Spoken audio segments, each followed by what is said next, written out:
we are ready to go. Okay, so we have to start at the very beginning. I've always been curious about this. Your full name is Erna Ramona Yeah. Kaseman, your birth name. Where did the Ramona come from? Do you know? No, I don't. My name was supposed to be Violet, but evidently Grandma didn't like it, so she said she can't say that name. And I think Mother was very unhappy with Grandma after that. And of course they lived with Grandma until Adam was the first one that was born on the farm. My father, Adam, was the first one born Yeah. on the farm, because up until then, you guys lived with Grandma and Bernard Grandpa Kaseman. lived with Grandma and Grandpa, and one time my dad was supposed to go down to, Grandma's uncle lived just 1 mile south, and he had to go down there to get something, so he took the car. And when he got back, Grandpa hauled him off and slapped him across the face. So your parents, I just want to make sure that's right. So your parents are Edward and Christine, And they lived with Grandma and Grandpa and that was Bernard and Pauline. I think they lived with him for 5 years. Okay. Do you remember the name of the uncle that he drove down to see with the car? It was Aunt Emma's parents. Okay. Jonathan Schilling, I think. Okay. So where was your farm? Where was this farm located? Do you remember What? about where this farm is located? That was where Elmer Kaseman lived. Okay. They had built a dirt barn, and one part was the house and one part was the barn for the cows. So then where were you born? You were born at the Grandma and Grandpa's house. Yes, Adam was the first one and I was the second one. After that, all of us were born at that house. There was no doctors. Was that a sod house? Was the house made out of sod? Ours? No, Grandma and Grandpa's house. That was a stick house. Yeah, it was a wooden built house. Okay. It It's was- not there It anymore, was is the it? Howard tore it down. So Bruce lives on that same farm that you were born on? Yes. No. No. So Yes.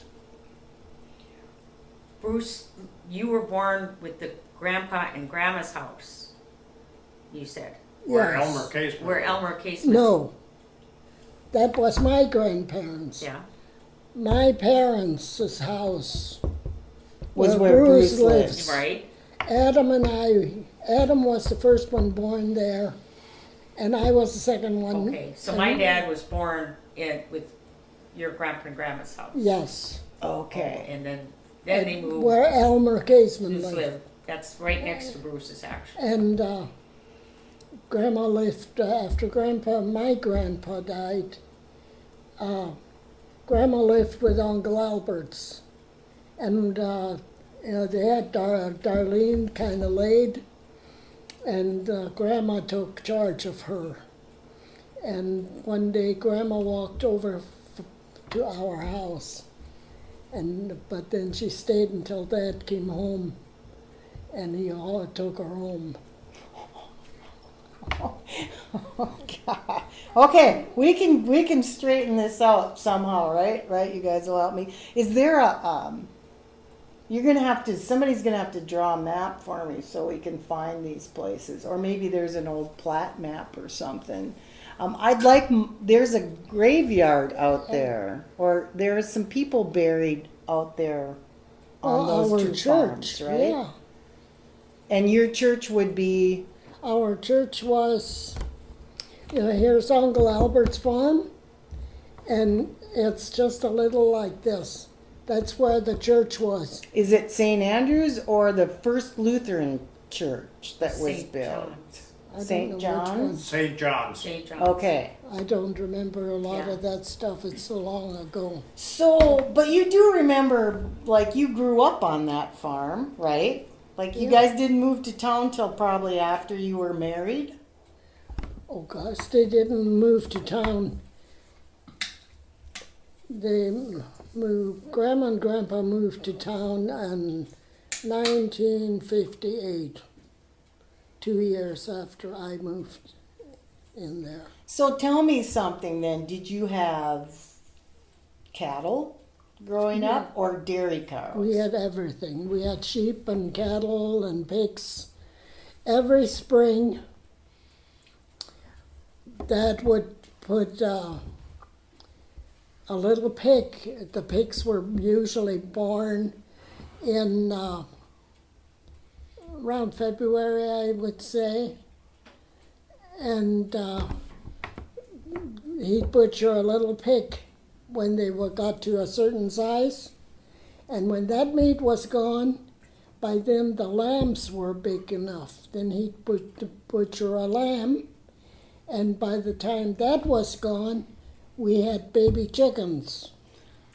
And that was how the meat process went. We had, and the sheep, they would break out during the Depression. The sheep would break out and they just go into the wind and they just keep going. Adam and I and Clifton had to drive the sheep where, where Anton Bader used to live. The farm north of Camp, north of that about a mile or maybe a mile and a half, if not two, that's where Dad found the sheep. And Adam and Clifton and I had to drive them home. So how old were you during the Depression years? Do you remember that, all that went Well, on? I was born in 28 and the Depression was from 30 to 36. So you kind of So- grew up during the Depression. We used to go out. I remember Dad coming home one time and he said to Grandma, well, should we try it one more year or should we give it up and leave? And Grandma never answered him. And I thought, what's going to happen to us if we have to go away from the farm? Because that was the only thing we knew, that farm thing. We didn't know that you could live in town. So what kind of chores did you have to do? Like, did you start Everything. doing... Okay. How far back? Like when you were 3 or 4? As soon as we were during the Depression, nothing but thistles grew. And we went out to the field south east of the farm. We were out there and I don't know, we had a lot of forks, pitchforks. And I had one, and Adam had one, and Grandma and Grandpa had one. And Grandpa started a fire, and we collected the thistles and burned them. So, Why did you burn them? Were they a nuisance? Yeah, they were. Because there were such dust storms, they didn't have much root system, and of course the dirt was powdery. And they only grow when it's really dry. And they blew into the fences, and then the dust filled it in. That's how the sheep got out all the time. That's great. So what did you have a garden during those Depression We years? tried, but nothing grew. Everything dried up. So you 'cause had no water, no well? There was or- limited water. We had a problem with getting enough water, and there weren't many. And what they did during the Depression or close to the end of the Depression, to try and get the economy going, farmers had to shoot. They could only keep so many animals. And Dad had 4 pigs more than he was allowed to have. So they made a butcher day and they butchered those pigs. Dad said they aren't going to kill them and bury them. And then of course the sausage got kind of old, and there was somebody in town that had a big family and had very little to eat. So he took sausage in and gave it to them. I don't remember his name, but they were. So you didn't have electricity. So can you Oh. tell me, how did you keep any kind of meat? Between the barn and the house was a dry well with a well box in. And it was about 20 feet deep, if not a little more. And they took a 3-gallon can and salted the meat and then put it in the can and let it down with a rope. Every once in a while that rope would fall down.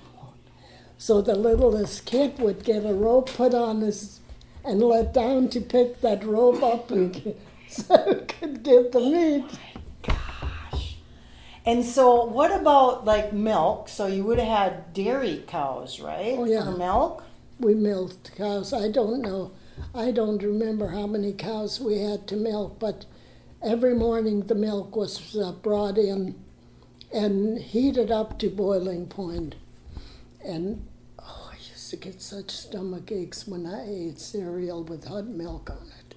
Oh, Oh no. and I'd feel sick when we'd go to school. So tell me about going to school. How far away was the school? We were 2 miles from the school, and every fall when harvest threshing season would be during the first 2 month of school, the first month, and we'd have to walk to school every morning and walk home. How about in the winter months? Did you still walk in the winter time? No, we had the sled that was a little bigger than this table, and it was this high off the. It was on runners, Okay. like about this high, and we'd sit. They cleaned the barn, and then they scraped it off and put straw on, and then we'd sit down in that and go to school, and Adam had to drive the horse. And What happened to the horse during the day at school? we had a barn and hay. There was a barn and hay for him. And how many years did you go to school? 8, You made it just 8, 8 okay. years. I don't think my dad made 8 years, No, did he? because we had those beta girls, and they were snobs, and the old man was such a kook, and they always put Adam down. Oh, he didn't pass his grade last year, so he got put back, and by the time those girls were out of school, and they had flunked him twice, and the teachers were mean to him. We had Leah Walt. You should have known her. Who? Constant Brenner's wife, Leah Walt. Oh, she.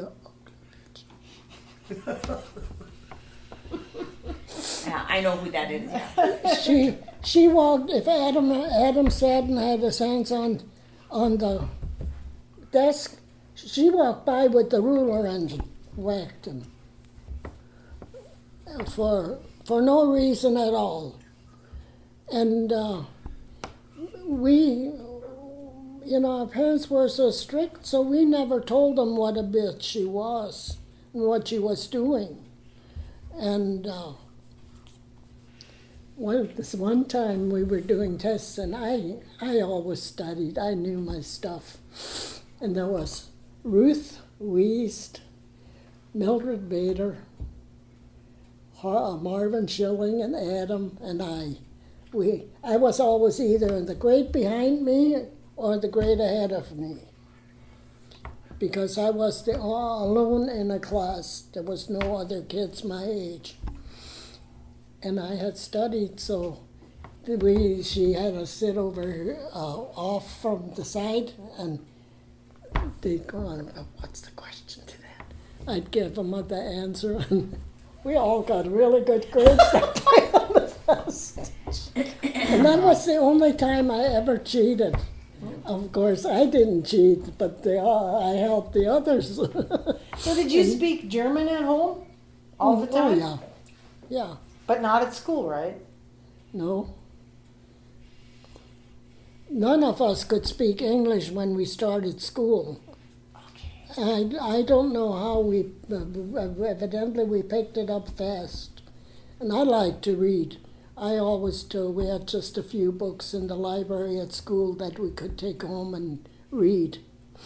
And I took books home and would read them. And we never had homework.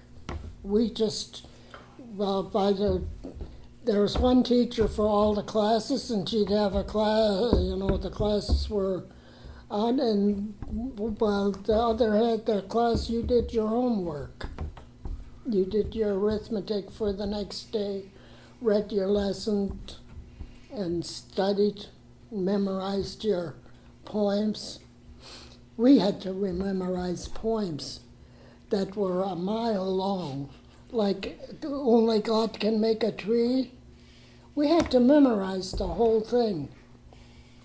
And we had other poems that were twice as much, and we had to memorize them. And Ada Wiest and Laverna Bader and I were in the same class that year. And when Bader made a mistake, she didn't have to stay in. Bader and I made one mistake, and then, of course, Ada Wiest never did. She never memorized her stuff and studied it. And so she made me and Ada stay in, but the Bader got to go out, because if she'd have went home and said, "Oh, I only missed one word," and the old man would have been after the teacher the next morning. So when you guys got home from school, did you have to do chores before dinner? Well, I didn't, because Leona was older, so she did I set the dishes as soon as I could reach them. We had to, at 8 years old, we already had to do different stuff, sweep the floor and scrub the floor, and we had to do things. There was no getting out of. Every Saturday morning, Mother and I went in the living room.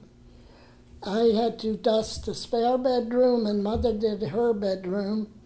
Then I had to wash down all the woodwork with this stinky, it was red furniture polish that you poured in the water and wiped out, and I was sick every time by the time we were done from that fumes. Finally I said, I always get sick when with this stuff. And then it disappeared. I didn't have to use it anymore.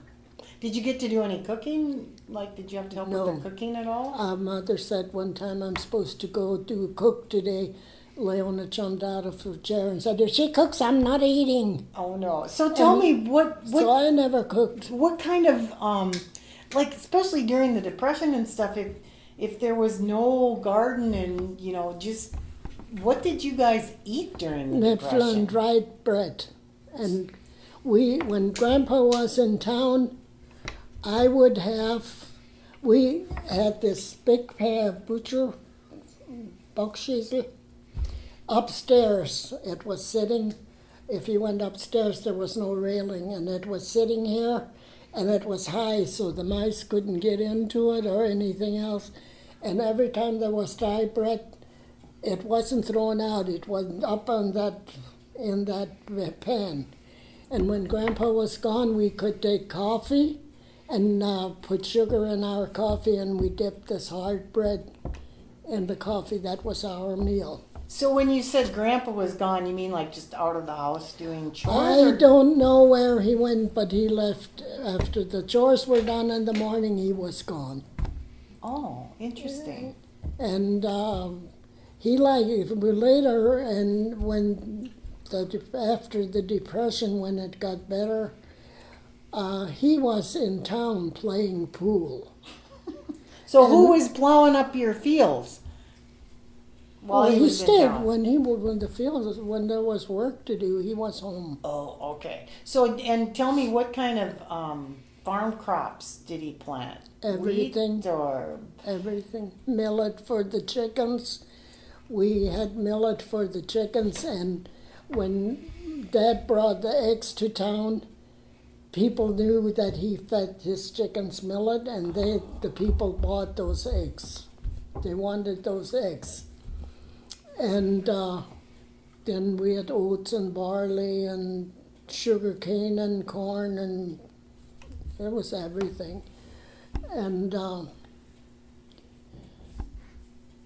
so, did you go to town very often? Once a week? we all got to go along.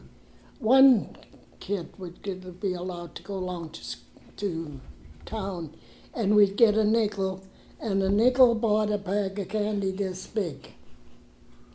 And I'd eat a few, and then I'd take them home and share them with everybody. So, which town are you talking about? Did you go into Wishick or Zeeland or Ashley No, or Wishick. Wishick mostly? But my birthplace is Venturia, Okay. and that was the town when Grandma and Grandpa moved to the farm.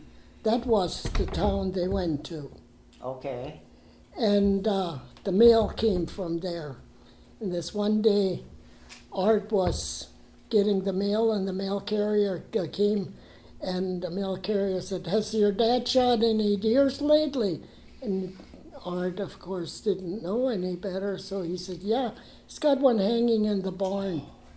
So the mailman had meat. He took it away from us who needed it desperately, and I'm sure he ate well. Yeah. Now, how about sweets and treats? Like when you guys had a meal, did you always get something afterwards for Are you dessert or kidding? anything? No, I want to hear. The only thing I remember Grandma baking when I was growing up in the fall, she'd bake molasses cookies, and I have the recipe, and I've been wanting to try it, and I haven't. But she'd bake molasses cookies, and I didn't like it, but I ate them because that was the only thing and now I can't get enough. If I can remember correctly, that was Grandpa Kaseman's favorite cookie. Was a molasses cookie, right? On Grandpa's birthday, we had angel food cake. That was good. But you guys didn't have birthday celebrations? Are you kidding? We were damn lucky if we had a piece of bread to eat. So when it started raining again, you must have had a garden then, right? A better yeah. garden? But they also drilled a well in the sheep fence across the road, and we had very nice gardens. But a lot of times we had these late frosts that killed stuff.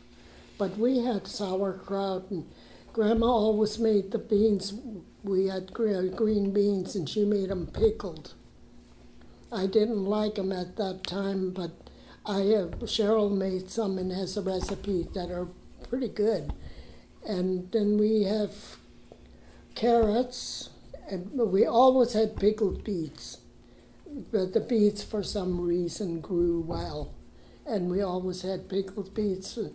And every fall, after that, after the things got better, Grandma would go to town and she'd come home with boxes of fruit and 2 baskets of Concord grapes. The baskets were like so big, about this high, and we cooked jelly. And I was pretty young when I stood at the stove and stirred that jelly. I always had to stir it. So you also talked a little earlier today when we were visiting about making soap, homemade soap. Can you run me through that process a little bit? Tell me how that all worked.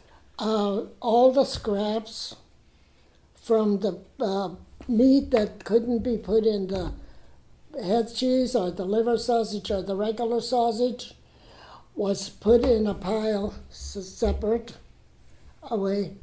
And then when you rendered, the lard was rendered, and then the crinklings, that's what made the soap. And then, Grandma would put it all in this big tub, and I think she must have poured some water in because it was liquidy. And then she put a lye on. Did you guys make your own lye? Do you know, or was that something you could buy Oh no, at the you had to store? buy that. Okay. It came in little about this big around, about like this, and we were made well aware that this is very dangerous. And of course, Mother always made sure that we didn't get in touch with any of it. But she'd mix it up, and then I had to stir it until it was hard and soap. That took a while too. Did you must have used it for personal use and for laundry, right? Not just for laundry. So tell me how did you do your laundry back then? Because you didn't have electricity, right? Well, the motors, the washing machine, that motors, Strix and Braden motors.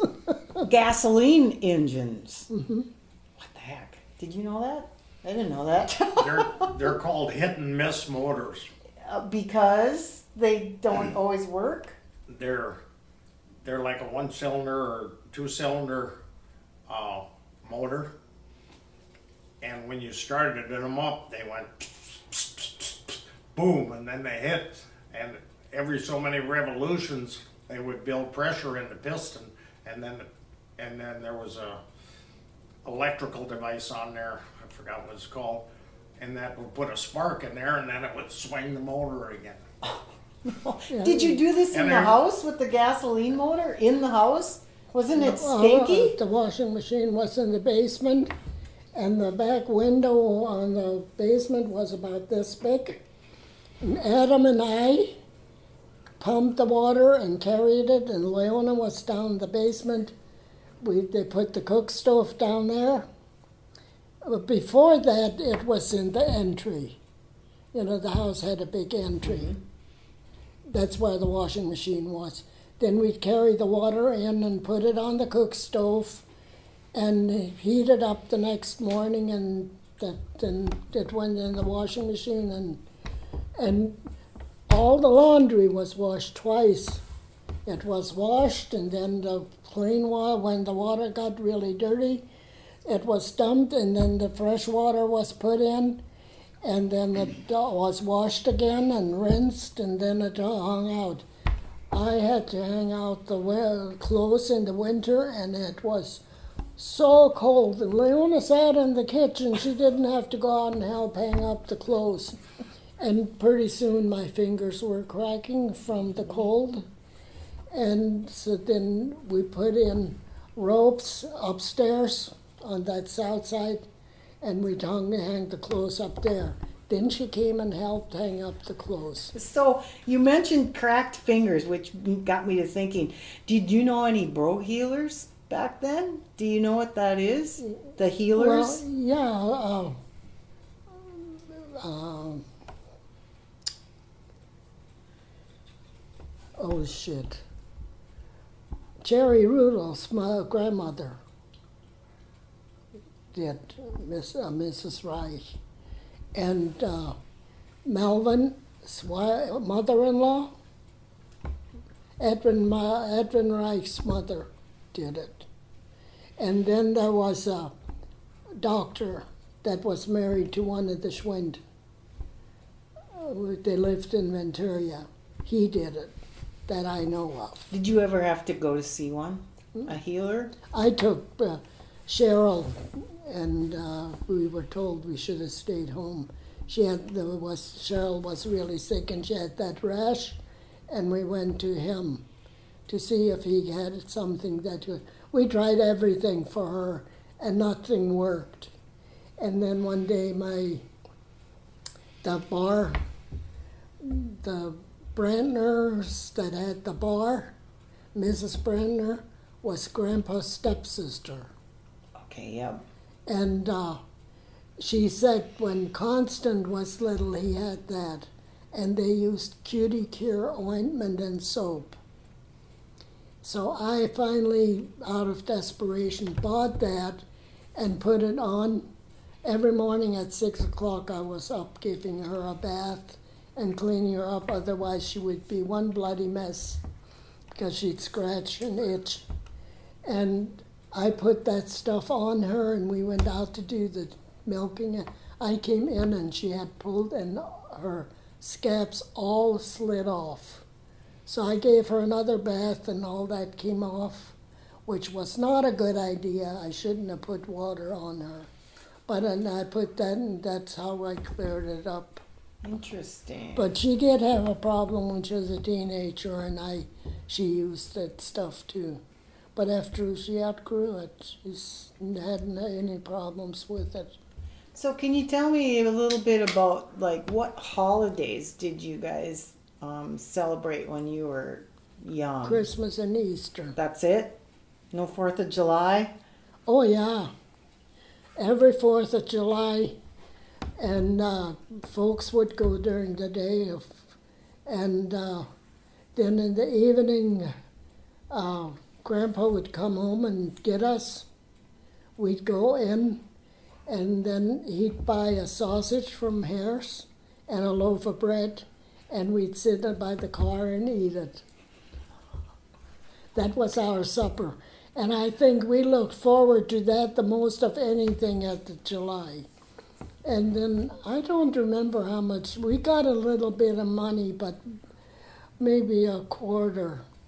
I don't remember, but I think most of the time we didn't get any money. We would just, that sausage and was our treat. And of course they didn't have any money, I don't think. And then we'd wait for the fireworks. They had really nice fireworks always. The last one I remember in Wishick, the finale was a U.S. flag. It was gorgeous. When they lit it up, the flag came into display. That's super cool. Tell me what you did for Easter, for celebrating Easter. What was that like? Well, on Good Friday, usually the dyed eggs appeared on Thursday nights, on Friday mornings. And we had homemade, and like the linguine noodles, the homemade noodles, but they were bought too because I think maybe Mother made them, I don't know. But we had noodles that were fried, and we had the purple plums to put on the juice, and fried and hard-boiled eggs, because that was the one day there was no meat in the house. But you guys weren't Catholic. Good Friday was no meat day. Oh, interesting.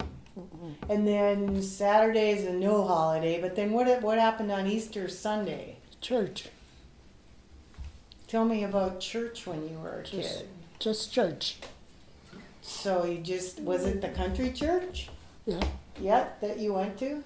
The one I helped demolish. Oh, really? You helped tear it down? Yeah, that would still sit today if it hadn't been torn down. But when they built the new church that was on just over from Uncle Gottlieb's, we tore it down, and Dad took the tractor up and the truck, and they backed the truck up, and then they pulled between the windows. They pulled the dirt down, and when that fell down, it broke the springs on the truck. So they couldn't do that anymore. But that wood that was in that church built that big shed that was on the north side of the farm, that machinery shed. That's the wood in that.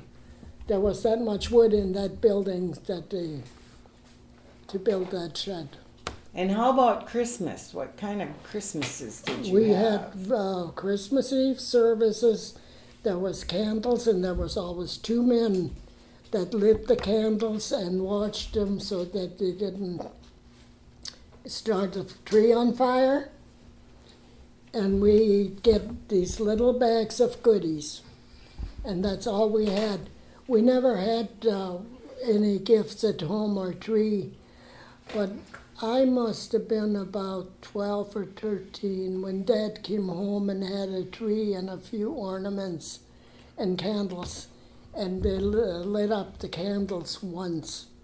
But they didn't leave them on very long because they were too afraid of the tree catching fire. I've heard that before. And So how did you heat your house in the wintertime? a furnace and coal. Coal. Okay, so Grandpa had you They- get coal. They either, the last couple of years, they went to the Black Hills, or by where the burning mine was, Oh, sure. and got coal. They did have get truckloads of coal. And when I farmed, we first farmed, we had a cook stove. That's all to heat our house in the winter. And then we had, I can't remember, we had something that we burned. We had a coal stove in our living room too, but I can't remember now what it was like. And then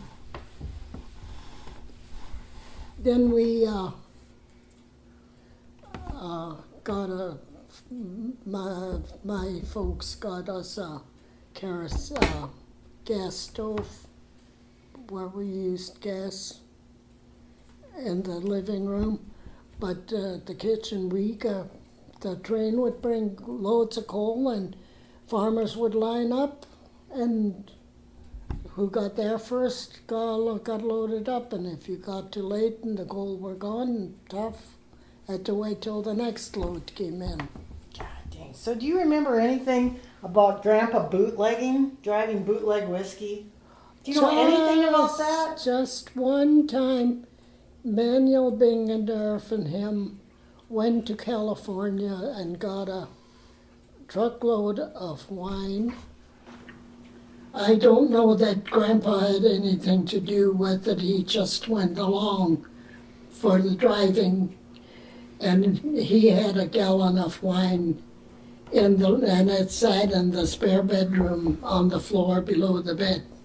That's where it was kept. And every once in a while in the evening he'd go get it, and we'd get like this much in a shot glass.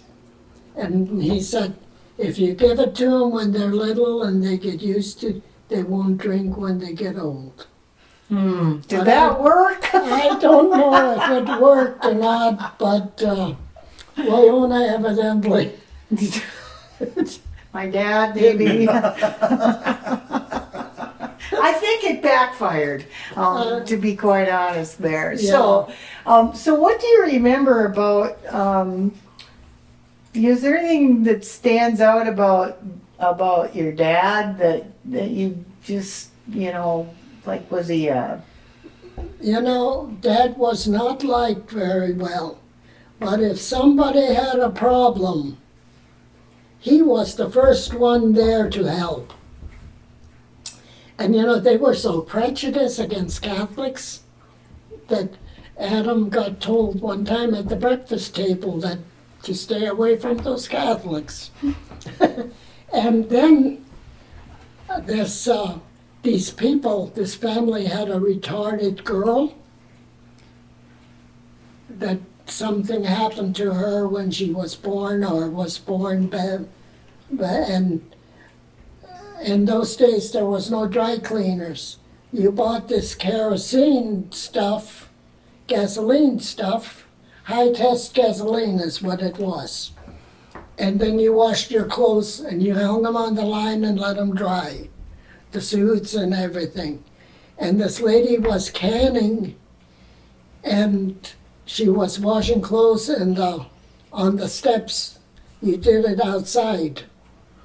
And then this little girl, I don't know how old she was, she must have been about like maybe 12, 13.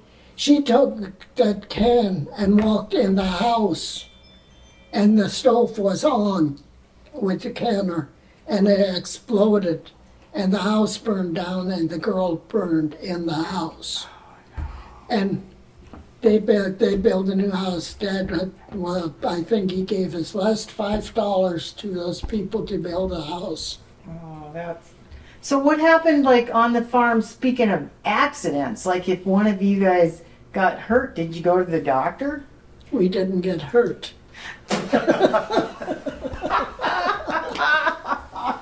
And the only time anybody that I know of was in danger was Adam was plowing with 4 horses. And back from the farm, west, that big area, and there was a fence down, and he turned too late, and that fence caught in the plow and dragged and swooped the horses, and they were coming across the field, and we were just going to the barn to milk, and they were coming across, and Mother ran down. They came past the south side of the barn, and Grandma ran in and grabbed the horses like this, and they stopped for her. Wow. And I was just seeing it, being without a mother. But those horses stopped on the spot when she hollered at him, and she grabbed the reins like this between 2 horses. And they weren't little horses, they were draft horses, weren't they? They were draft big horses, yes. So then tell me a little more about your impression of your mother. It sounds like she was pretty tough. She didn't talk much from what I remember. Never. She didn't tell us anything. When Aunt Emma had Darlene, they got Leona to stay with the kids because Uncle Albert evidently was at the hospital with her. And I came home from school and said, "Where's Leona?" "Oh, she's over at Uncle Albert's taking care of Grandma." She did it. Then Leona came home the next day when after the baby was born, Uncle Albert was home. And I said, "What was wrong with Grandma?" She said, "Oh, you told me they had a baby." She told me that they had a baby, and Aunt Emma's in the hospital. But Grandma didn't tell me that. She could not do it. I don't know what traumatized her. Everybody, when there was a baby, they were bragging. And when it must have been Howard, when Howard was born. We went. He was born during the night on a school day, and he said, "You don't tell anybody that we had a new baby." Before we went to school, and when we got to school, Christina was still in school. You know, Aunt Emma's sister was still going to school at the time. She said, "What did you have last night?" She said, later on in life, when we were living in Wishington Town, and she said every time she'd hear a car, she'd run to the window to see who was coming to get their mother for the babies. She was the midwife. The midwife. Okay. And so she saw Dad come, she knew Dad's car, so she knew that there was a baby at that house because after the baby was born, she'd go home. But Grandma would stay a couple of days. So you were at home when your mom had the rest of the kids? You were around when those kids were born? When Marvin was born, Clifton was 3 years old, and Adam and I took care of him because Mother had disappeared. And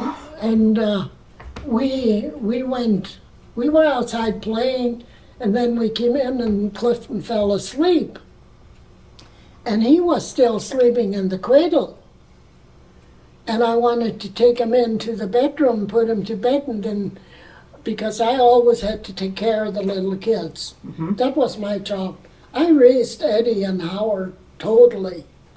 other than feeding them. Of course, I couldn't feed them because they didn't have a bottle. Right. But they were my job. I took the diet, changed their diapers, I washed the damn shitty diapers.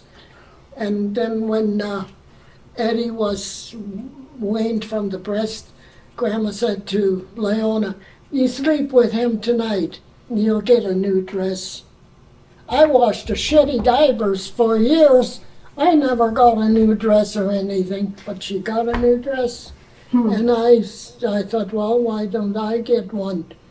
But I never said anything because I was always put down when I asked for something but that, They did the If I'd best have- they could, if right? I'd have $1 for every shitty diaper I washed, I'd have about $1 million. And you'd still be sitting here across from the table telling me stories. So I have to backtrack a little because I forgot about something. To get through the winter, you guys must have done like a lot of canning, or how did you save all your garden produce? I mean, did you? We always had a big field of potatoes. Okay. And meat and potatoes and bread was all there is. And one time I came downstairs, and Dad was in the dough bucket making dough. Then after he had made the dough, he left, and he came back with Hilda, Uncle John Thurns. Hilda, she was there for a week. Then she took over. So that sounds like a pretty awful diet. Potatoes and, how did you get commodities at all? Did they not have some Dad commodities? came home one time with apples and they were full of worms. Mother took them and poured them out in the pig fence. Oh, the lucky It was pigs, so- huh? I could not believe it when we tried to eat those apples. They were full of worms. Oh, worm eating? That they gave people those apples was just something else. So did you guys have any fruit trees on the farm so you didn't have your own Good apples gracious, or anything? nothing grew. Only Oh, that's didn't. right, nothing grew. I remember before the Depression, there was a big garden on the north side of the house, and along the back fence were, what was that? Gooseberries. And then it didn't rain, and then that winter we had a really, really bad snowstorm. In the morning there were pheasants all over the place, dead. Oh, no. And in spring the bushes were all dead because it was so cold that everything froze out. Rhubarb? Did you have a lot of rhubarb growing up? We didn't, no. Choke cherries? No, the chokecherries only grew by the riverbeds. Okay. They didn't grow on there. Before the Depression, there were no trees. The only place there were trees were along the riverbeds, the Missouri River. Mm-hmm. And the chokecherries were there, but we were way too far away from it to get them. When I lived in Bismarck, I drove to the river and picked chokecherries for make jelly. So tell me, what is the best part of, what do you remember as one of your best memories from living out on the farm back then? I don't know. You must have had some happy moments out there. We Adam and the four boys, we were always running around, and I could be outside because I always had to take care of the little kids. But we'd walk out in the prairies, and this one time in the spring, in the prairies, there's wild garlic. And we ate that. And when we got home, there was company in the house. And I don't think her name was Marie, the Schilling uncle that lived south of our house. Grandma Schilling had come to visit. But there were about 8 people in them. kitchen, sitting around visiting. And Grandma was there, and that aunt was sitting here, and then there was another one here, and Dad, of course, at his corner. And they were all over. And I came in and I stood behind this aunt. All of a sudden she turned, but du musst da weggehen, du schmuckst. Oh, it was funny. But we didn't have worms, because garlic kills worms. Which I didn't know, but when after Art was gone, and I had the hemorrhoids so bad, I went to Katowski, and he said, eat garlic, kills worms. And I thought, we don't have worms just because we're in the United States. Oh, no. But I never knew that until he said that. But we always, every summer, we went out. And then in the fall, in the fields, after the wheat died down, and the shock we had to shock the grain. We barely could walk when we had to start doing that. When we were able to lift that bundle, we had to start working. And there was these bushes, and they had these little red berries, and the inside was filled with seed, but the outside turned to a bright red, and that was really sweet. We'd pick those and eat them too. But not knowing what they were, weren't you taking your life into your hands? I don't know, I guess our parents told us they were okay. I ate a lot of things I didn't know what they were. They did, because we wouldn't eat anything we didn't know what it was. Well, it's almost been an hour that you've been talking. So is there anything right now, story that you'd like to share as in closing? I think we should come back and do this again, because it was like choice. Well, the only thing was when I was starting to tell them about when they came out with the shots for whooping cough and measles. My dad was in town and he heard it, that they were giving those shots at the doctor's office.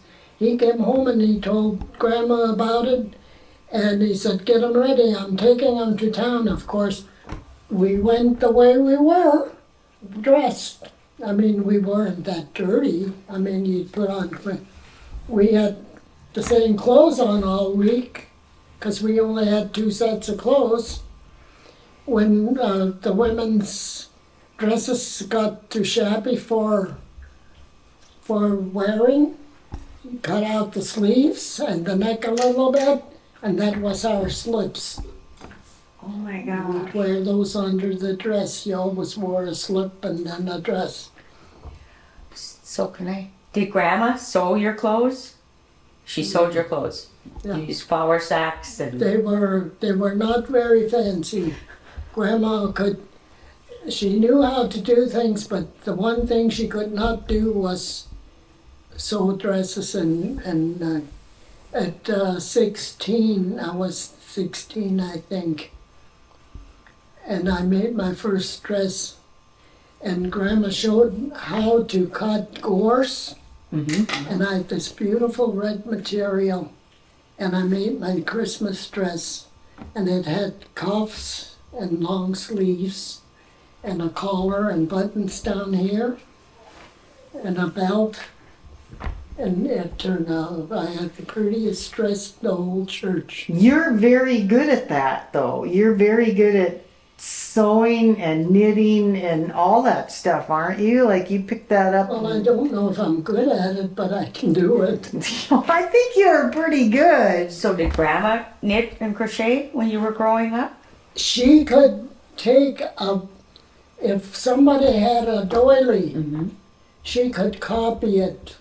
She couldn't read directions. And of course, there were no German knitting books and stuff, at least not in those days. But she could, I'm getting a good table.